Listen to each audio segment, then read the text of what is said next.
Je suis pharmacienne, diplômée de l'Université d'Angers et également enseignant-chercheur dans cette université et j'enseigne la pharmacognosie à la faculté de pharmacie d'Angers. Je vais redéfinir ce que c'est que la phytothérapie. Donc comme l'étymologie du mot l'indique, ça veut dire qu'on va essayer de traiter, de soigner des pathologies par ce qui est végétal. En phytothérapie, on essaie d'avoir des effets physiologiques. Donc là, on va parler d'allaitement, c'est un effet physiologique. En phytothérapie, on utilise toujours le mélange des molécules qui se trouvent dans les plantes. C'est une thérapeutique allopathique. Ça veut dire que je vais administrer des molécules pour m'opposer à des symptômes. Donc la problématique dans la phytothérapie et l'allaitement, c'est est-ce que les substances qui sont avalées ou appliquées sur la peau, elles vont se retrouver dans le lait sous une forme ou une autre, c'est la première question. Et le deuxième problème, c'est est-ce que ces substances qui se retrouvent dans le lait, elles font courir un risque au bébé. Et donc à chaque fois, comme pour les médicaments, avec ces produits, vous devez vous interroger. Traditionnellement, les plantes médicinales, elles sont utilisées sous forme de tisane. Donc faire une tisane, ça veut dire souvent faire une infusion. L'eau chaude va extraire les molécules qui sont solubles dans cette eau chaude.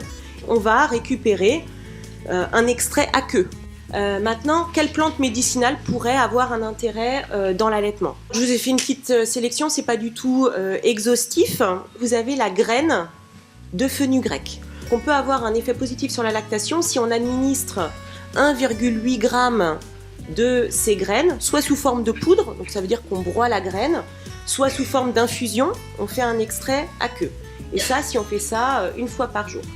Chez les bébés, après 21 jours d'allaitement, on n'observe aucun effet indésirable. Alors vous pouvez également retrouver une autre plante pour favoriser la lactation, c'est le fruit du fenouil. C'est surtout une utilisation pour favoriser la digestion et on voit aussi que ces fruits du fenouil peuvent même être utilisés chez les nourrissons et ce dès la naissance. Après, dans un contexte d'allaitement, il faut prendre en compte aussi pour un allaitement réussi, le bien-être de la maman. On peut surtout agir sur la qualité du sommeil et la diminution du stress.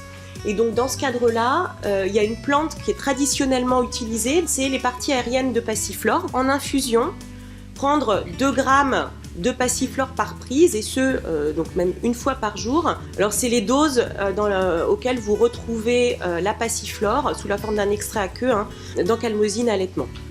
Donc j'espère avoir fait le tour de la question et puis donc je répondrai avec mes collègues à vos questions si vous en avez. Merci.